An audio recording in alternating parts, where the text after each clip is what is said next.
Morning 11, I passed through this really weird tide rippy area last night and seemed to be in a really cool current off the coast of the Galapagos that's giving me an extra couple knots on top of my boat speed. This is part 6 of my mini-series of my solo sail from Panama to French Polynesia. If you haven't watched parts 1 through 5, I recommend that you do that just to get some context, but if not, this is actually a great place to jump on board because it's sort of a transition video. My time in the Bay of Panama was really nasty, squally, rough weather, and I'm starting to swing into some nicer weather. So if you don't want to watch parts 1 through 5, go ahead, just keep going with this one. If you do, also highly recommended. Go ahead and check those out before you watch this one. But anyway, enjoy. Gecko is ripping along, 6.5, sometimes up to 7 knots. Really nice breeze. Starting to be a little bit more on the beam now as I'm approaching the north bit of the Galapagos. As the wind shifts, I'm able to bear off, which makes a smoother ride and a faster ride. And I'm just so excited because today's the first sunny day that I've had all trip, and I feel like I'm actually getting somewhere. What a difference going from 3.5 knots to 6.5 knots can make. I've been hanging out outside a bit, but I haven't seen the sun in so long that I'm trying to not overdo it, so I don't want to get sunburned.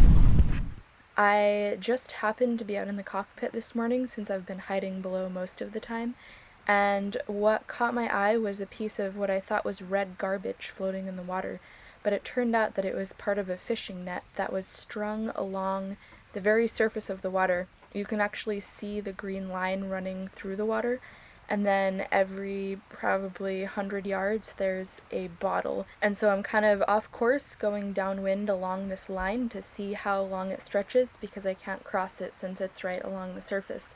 So happy that I was out in the cockpit for this. If you look really carefully here, you can actually see a black flag on a stick, which marks one of the lines that I'm trying to avoid.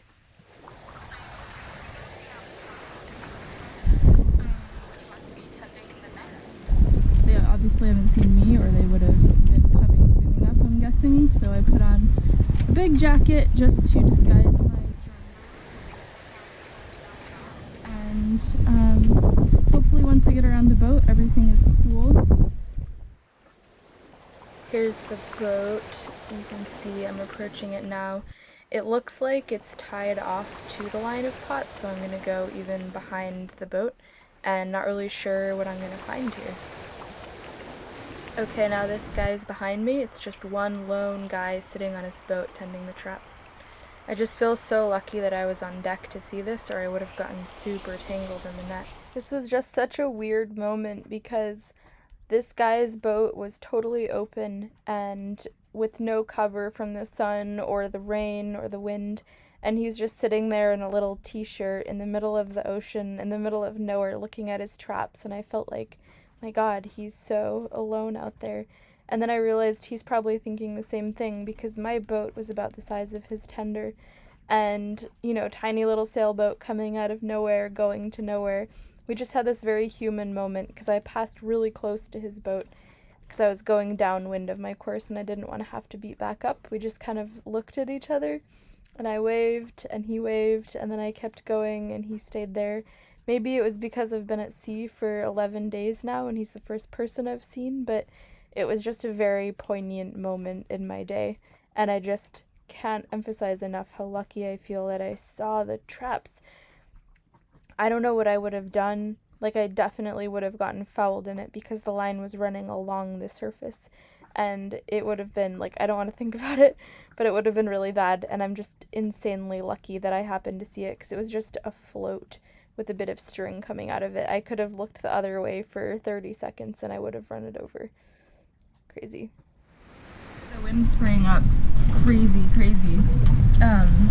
And I took a little bit too long to get my head sail down, and when I did, I noticed that it had been injured, so I didn't want to deal with it yesterday because it was huge waves, and it was all I could do to sit up. But here's the little rip, and then there's a little bit more starting right here. That's what I'm going to do. I have a bunch of duck run patches that a friend gave me, so I'm going to make a patch that goes like this.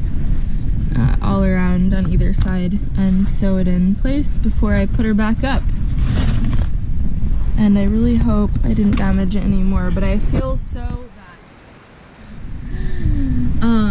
You know, I feel like my sails are my friends in this moment in time, and I was apologizing, like, sorry sail, I didn't mean to, I wasn't really thinking about it. I feel really bad, but luckily it's still working jib weather, so after breakfast I'm gonna get started on the big sail, and hopefully it won't take more than about 45 minutes to sew it all up by hand, and then it'll be ready to go for whenever I need it next.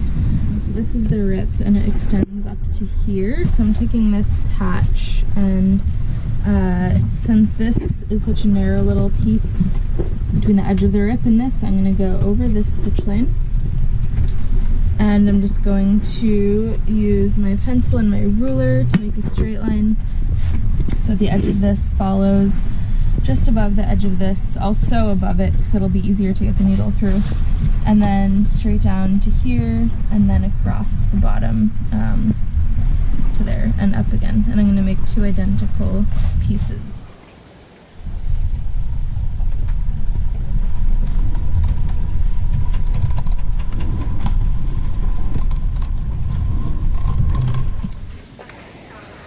Outlines of marking where I want to have my patches, marked them, and this one goes here, and the other one goes on the other side, and then I'm going to try to make it so that I can just sew them both together all around the edges of the sail. So that's this week's project. Luckily the wind is still strong enough and the current is awesome that I can use the working jib, so I'm not sitting here flapping around. But as I get closer and closer to the lee of the Galapagos, the wind is going to keep dying, so I really want to fix the big head sail before I need to put it up again so that I'm not stressing while I do it. So I'm listening to The Hobbit, and I'm just going to have a little sewing party. One thing that's really awesome about hink-on sails is that you kind of give your sail an inspection every time you take it up or put it down again. And I think I might not have noticed this rip forming in its early stages if it hadn't been for the fact that I had to take it down to put up the smaller sail. Since the rip happened on the tack, which isn't really a place that I would look at every single day, I think if my sail was roller furling, it would have gotten a lot bigger before I noticed it. And the other good thing is that taking it down is something I do all the time, so getting it off and putting it in the cabin to sew wasn't any much more of a job than it would have been if I was just taking it down anyway. So even though hink-on sails can be annoying, as you've probably seen in earlier episodes where I'm complaining about all the sail changes I had to do every day, in this sense it does help me make sure that my gear is working the way that it should be. Plus, sewing parties are fun.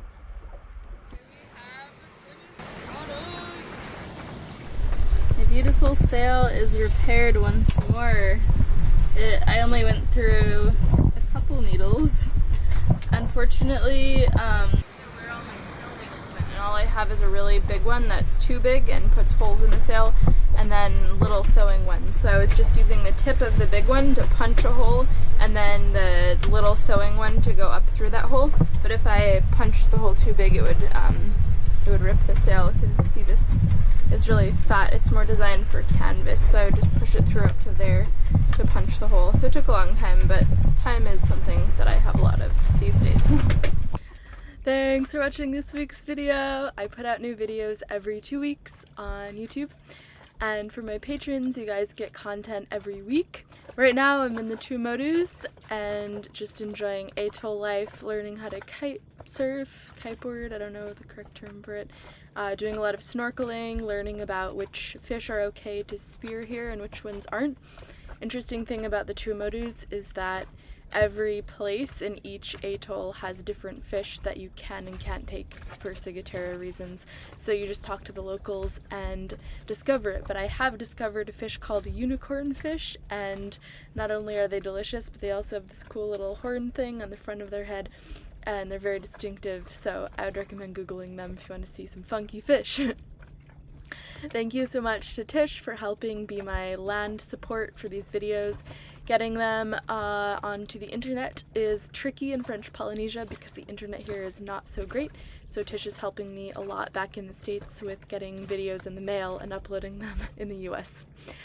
If you're interested in seeing what I'm up to currently, because these videos are lagging since I have to front load them and mail them off old school style, you can check out my Instagram at BoatLizard and you can see some pictures of where I currently am in time and space, not where I was before, and know that I happily made it to French Polynesia without any troubles beyond the regular troubles of things that happen when you're at sea.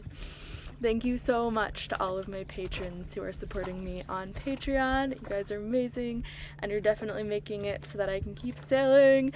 If you're interested in supporting me on Patreon, my account is patreon.com/windhippie. That'd be really cool. Thank you guys for your lovely comments. I'm finally in a place where I'm able to respond to them again, so I'm trying to chat with as many of you guys as possible. I love all of your comments and insights. And without further ado, I think I'll see you next week. Super cool. Okay, you should definitely look at next week's video because it's when I cross the equator, and it's not quite the equator crossing that I had imagined for myself, but it does involve a punk rock dance party, totally becalmed at sunset. So I look forward to seeing all of you guys in 2 weeks.